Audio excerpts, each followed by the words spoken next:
Welcome to the Executive Coaching Podcast, where executive coach Alicia Cowan will discuss leadership topics and coaching solutions to tackle the most difficult problems that keep you from leading your team to success.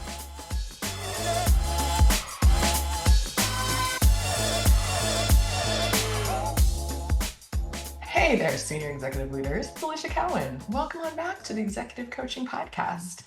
It is episode number 72 today. So we are, as I'm recording this, in the back to school mode. It's about mid-August as I'm recording. And for us here in the Tampa area, we just went back to school this week and I survived. So I will say this, it was busy. Car lines are a real thing, y'all. So we are back into a routine and getting back to school. So with that being said, it also means the start of football season. My husband bought us some season tickets to the Buccaneers games this year. So we went to the season opener of last weekend, and I will say it was so much fun. I love going to live NFL games and college for that matter. And that stadium is awesome. If you've ever been to the Bucs stadium, it is like incredible. There's a pirate ship at one end of it, and the cannons go off every time something cool, like a touchdown happens. And it's just beautiful. It's just like a really fun experience. So we did that. And in terms of like work and business, it's just, for me, I think I said this over the summer, but I love a good summer reset and a fresh start. For me, this season turning to fall feels like a fresh start. And I think it's directly correlated to the kids getting back to school in a different routine. And so the energy just feels different. I mentioned I was coming off of recovering from a surgery earlier this year, and I feel so much better. A lot of you have reached out, and so thank you for all the sweet messages that I am doing so much better. And my energy is just back up. And so I've been involved in getting involved in a lot more of things that I've just had on my mind. So I went to that Dress for Success event a couple of weeks ago that I think I mentioned, and I met this lovely woman. So shout out to Mary, who invited me to this group called Next Up. And so I went and attended the very first meeting, and it was really great group of women. And it's all about like women in leadership roles. And so looking forward to getting more involved with that group. And then this week, I'm off to Chicago. I joined Dan Sullivan's strategic coach program. It's for entrepreneurs. And it's like a business coaching program. And so we meet quarterly in person, and my group is meeting in Chicago this week. So excited about that. So very busy.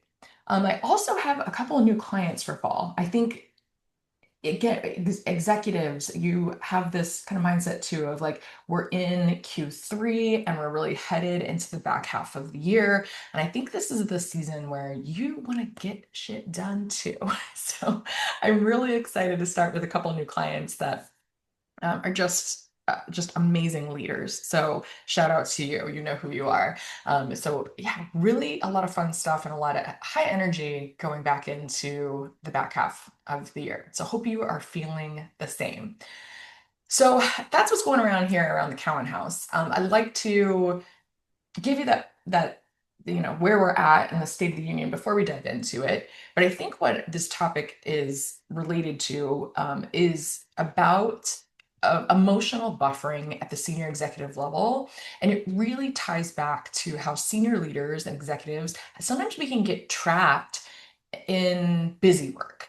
And sometimes we get ourselves so wrapped up in all the things that are happening, some of the minutia and the day-to-day and the meetings, that we find ourselves sometimes outwardly or inadvertently avoiding things. And so that's the topic we're going to talk about today. And I say this, I think it's super relevant to this season because we have so much going on as we go into the back half of the year that it can overtake us at times. So this is just all about creating that awareness that you may not be doing this, and you may not even be aware that you're doing this, but you may see it in other people as well. So I always like to give you that context. You are leaders of massive teams of people. So I think it's important to notice it and see if it's something, audit in yourself, but also be aware that your team might be exhibiting this behavior as well. So this is a sneaky habit. And this sneaky habit can quietly erode your influence. It can also impact your results and ultimately then your leadership presence if you're not paying attention to this habit. And like I mentioned, this habit is called emotional buffering. This is kind of coined by my coach, Brooke. She always talks about the term buffering in and of itself. And a lot of times she references it in terms of our personal life and how we buffer with things. Maybe it's, overeating or diving and scrolling social media, or maybe overspending or over drinking. It's over anything. And while it absolutely is something individuals can do in the personal life, I'm applying it to what happens in the C-suite because it's absolutely alive and well within our corporate lives as well. So, what is it? What exactly is emotional buffering in terms of the corporate world and leadership? Well, emotional buffering is defined as anything that you do to avoid feeling some type of discomfort. That's in it in a nutshell. Discomfort might look like a lot of different things. It might feel like uncertainty about what's happening in the workplace. It might feel pressure that either you are putting on yourself or maybe others are putting on you. It might be risk aversion. It might be avoiding feeling vulnerable. It might even be avoiding boredom. And instead of leaning in to like feel any of those like discomfort feelings and leaning in to deal with it, we distract ourselves. So we might be distracting ourselves with activities that look productive, but it's just busy work in disguise. So at the executive level, let me give you some more tactical, tangible examples. Buffering often looks like this. So the first one could be hiding in tasks and minutiae tasks like your inbox instead of addressing the real issue. I see this a lot. Saying that you're quote unquote so busy is such like a common phrase when you ask somebody like how you're doing. And that question to ask yourself is at if I'm so busy, like at what cost? What am I constantly saying yes to that may be causing me to say no to other things? The second thing I see is saying yes to a lot of meetings that you may not necessarily need to be in because it may feel easier than doing something else, like making a hard decision or having a tough conversation or doing tough work. I coached a leader that didn't want to make any of the tough calls and tough decisions, and it was always defaulting to somebody else. And everybody around him knew it and they felt it. And it really eroded confidence in this leader to the point where people almost had to work around this leader because they knew ultimately the decision would not be made. The third way is maybe leading people, like delegation of like delivering tough feedback or tough conversations to somebody else. Again, because you don't want that discomfort of delivering it yourself and having that tough conversation. I've seen a leader that delegated all of the people leadership to one of their team members, and it did not go well, needless to say. And when he had to step back in because it didn't go well, it was a mess to clean back up. We did it together, but it was tough. And it was almost harder to have to do it at that juncture because there were so many broken relationships and broken trust that it was harder at that point than it would have been to just do it from the beginning. And so those are just some examples. And here's the trap here.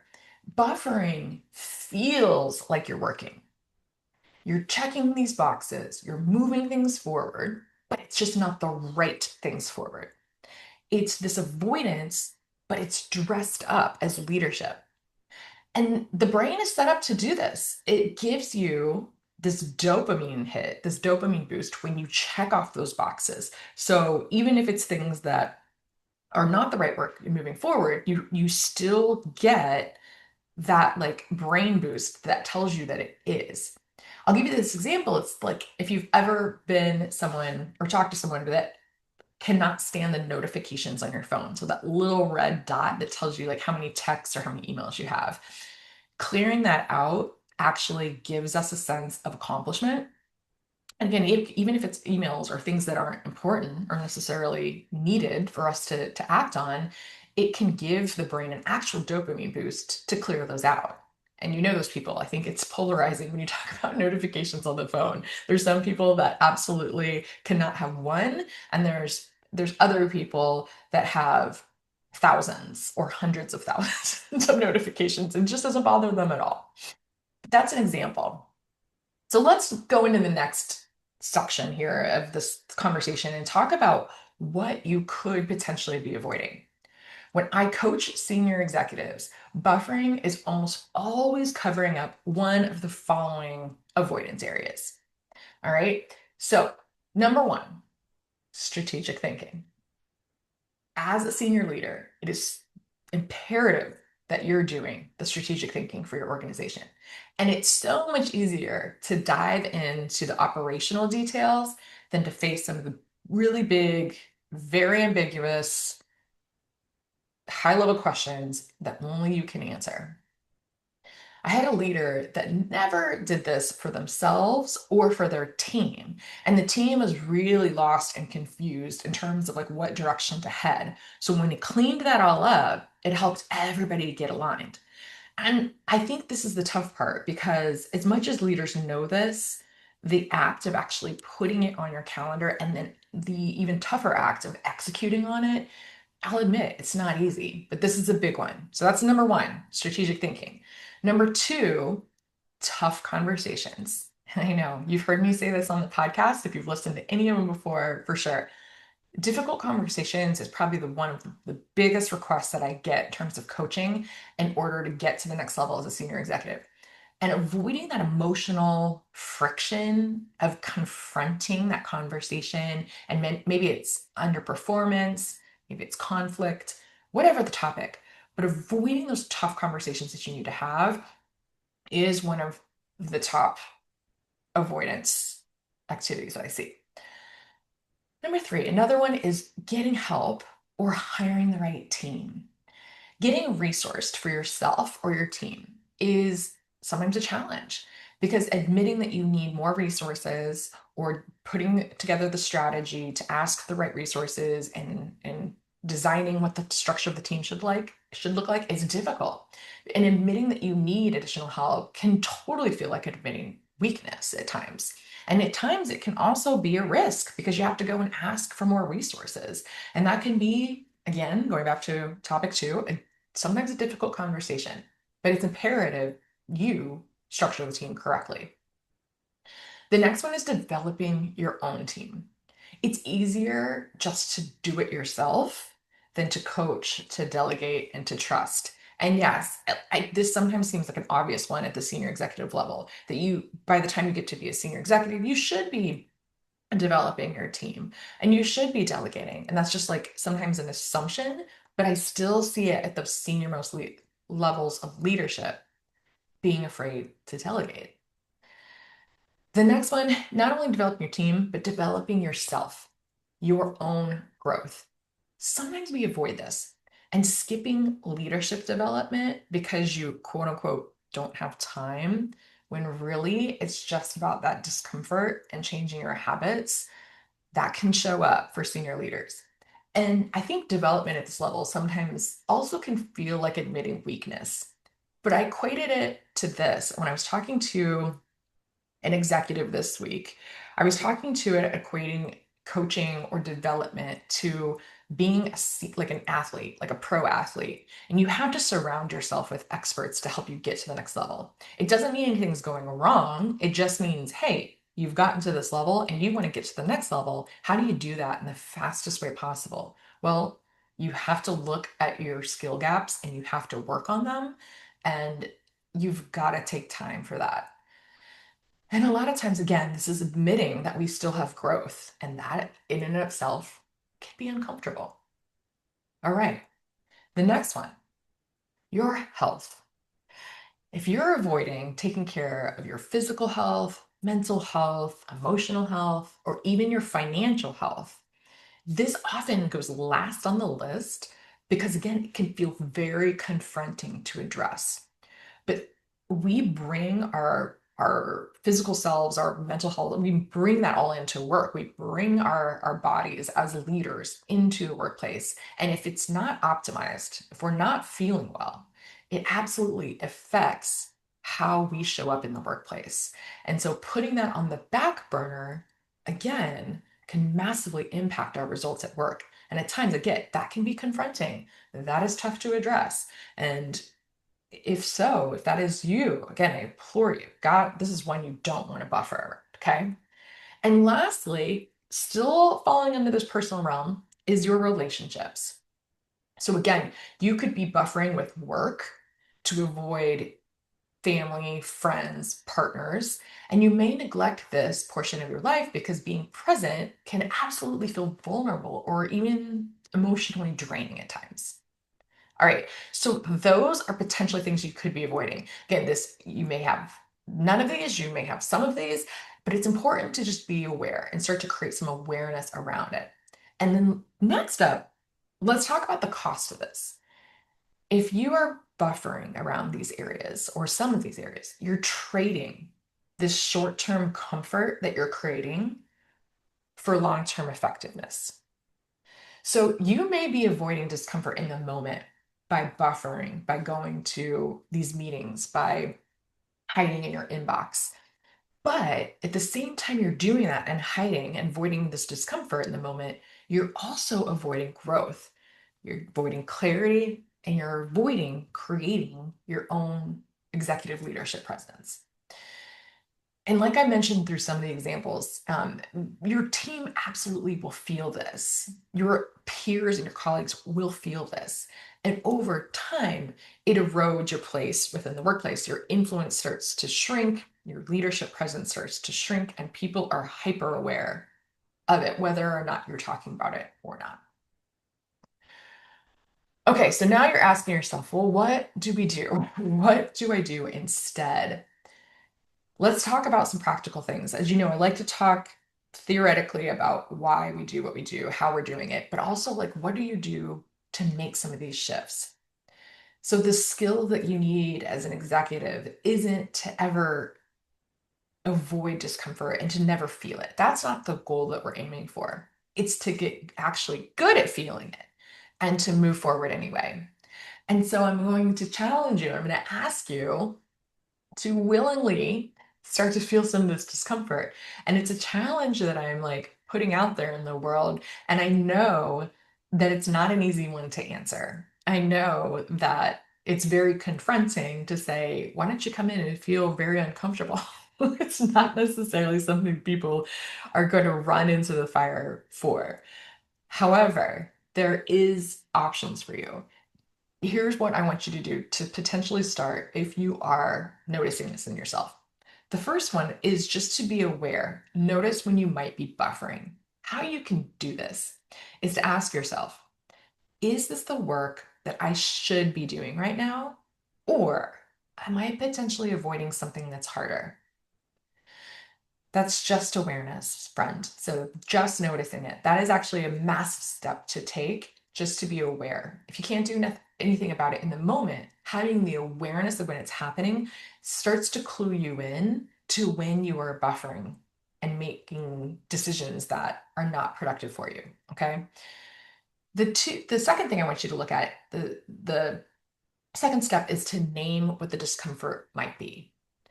So if you are avoiding something, some work that you need to be doing, you have to ask yourself, what is the feeling? What's the discomfort? Am I afraid of it? Am I fearful of this? Am I uncertain? Do I not want to be vulnerable? Am I like feeling more resistance around this thing? And the reason why you want to do this is you cannot solve what you can't acknowledge here. Again, you don't have to admit this to anybody else. No one else needs to know that you're doing this work. It's you talking to yourself about what may be going on for you. 3, the next tip, if you're up for this, is to go through and do the real work that you want to tackle first. So go ahead and tackle that uncomfortable thing before you get to the more comfortable one. So if you have that difficult conversation before accepting all those meetings and doing all those things that you find more comfortable, that's when you can start to make some progress, is to move through that discomfort.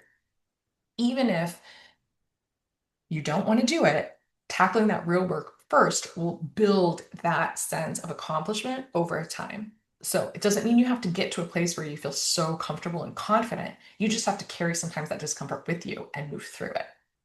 And fourth, get some support with this. Sometimes the reason that you're buffering is because you just don't have the awareness and that skill set and that structure yet. And that's okay. Like I mentioned, top performers still work on things to make them excel and get to the next level. And that is absolutely where the growth happens, is admitting it. And this is exactly where coaching can accelerate your growth. If you're not really sure what is happening for you in these moments and how to tackle it, it absolutely is something that you can get help with. All right. So hopefully that helps. And again, as we head into this back half of the year, all I'm asking, the challenge I'm asking you, is to see, is there busy work that you're taking on and trying to surround yourself with in order to avoid something else? Maybe the answer is absolutely not. This is not you.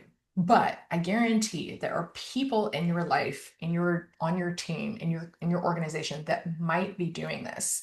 And if so, be aware.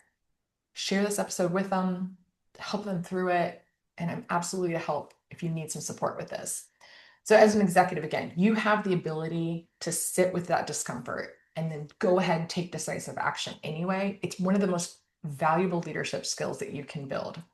And so that's why this work that I do with my clients every day, just spotting where they might be buffering and then understanding why and shifting to this more intentional, more high impact leadership that will move the business forward and strengthen the presence. That's why it's so imperative. And so again, if you're listening to this and say, yep, I've been hiding in my inbox, or I've been letting my meetings replace my tough decisions, this is your sign. This habit is costing you more than you think. I'd love to work on it with you together. So thank you for listening. I hope you have an amazing day, and I will talk to you next time. If you want to reach out to me, you know where to find me, ElisiaKowen.com. It's ElisiaKeown, coaching.com. And I will talk to you next time, friend. See you then. Bye. Thanks for joining us for this episode of the Executive Coaching Podcast with Alicia Cowen. If you're ready to have an executive coach who's ready to help you lead your team to success, then book an introductory call at ElisiaKowenCoaching.com/call.